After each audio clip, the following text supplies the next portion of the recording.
Ya hadza iyyaka wal maksiyah. Wahai kamu, kata Syekh Ibnu Athaillah, jauhilah maksiat. Faqad takunu sababan litawaqqufir rizki. Bisa jadi kemaksiatan itu menjadi sebab tertahannya rizki. Kemaksiatan itu bisa jadi sebab tertahannya rizki kita.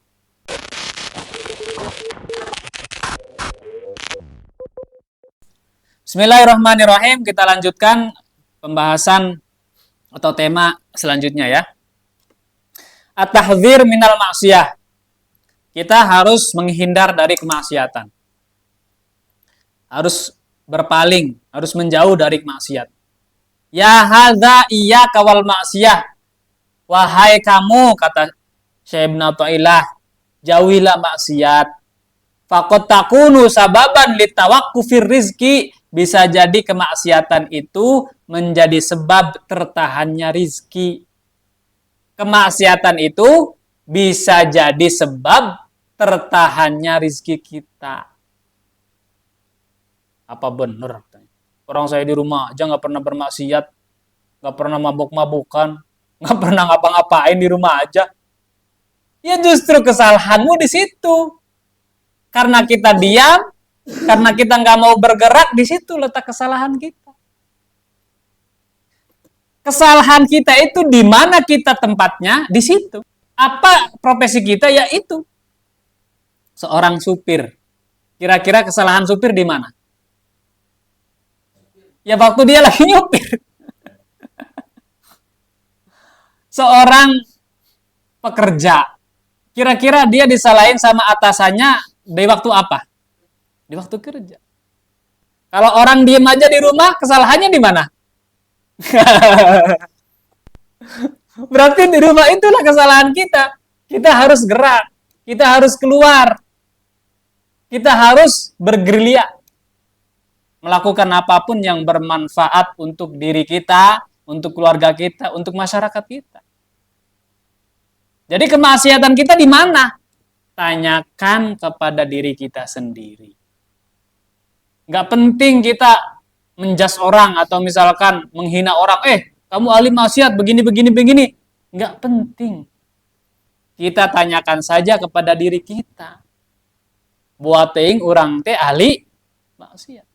Jadi bisa jadi kemaksiatan itu menjadi sebab tertahannya rizki. Fatlub minallahi at-taubah. Maka mintalah kepada Allah ketaubatan.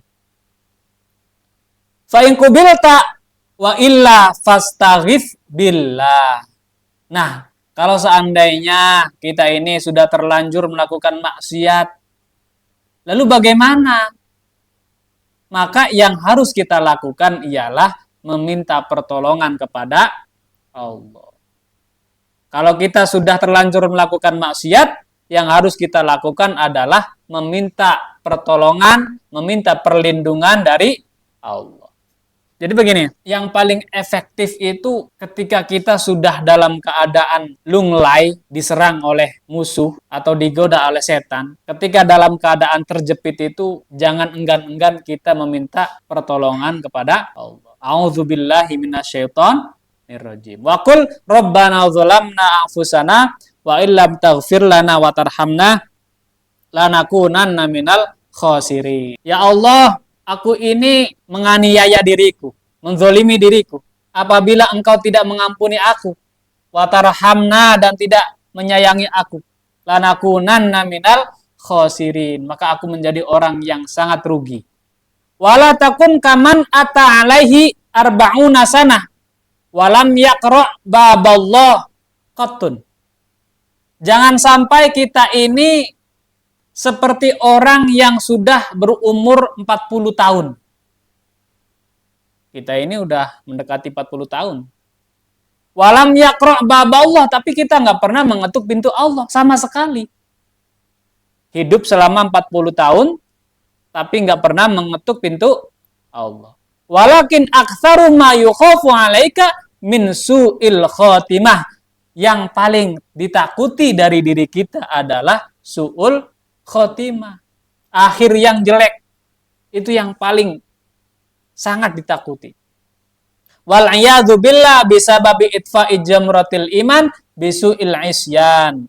Dan kita harus meminta pertolongan kepada Allah dengan mundurnya iman kita, yaitu dengan banyaknya kemaksiatan. Wahiyya az-dzunubu 'ala dzunub, yaitu dosa yang selalu ditumpuk, dosa lagi.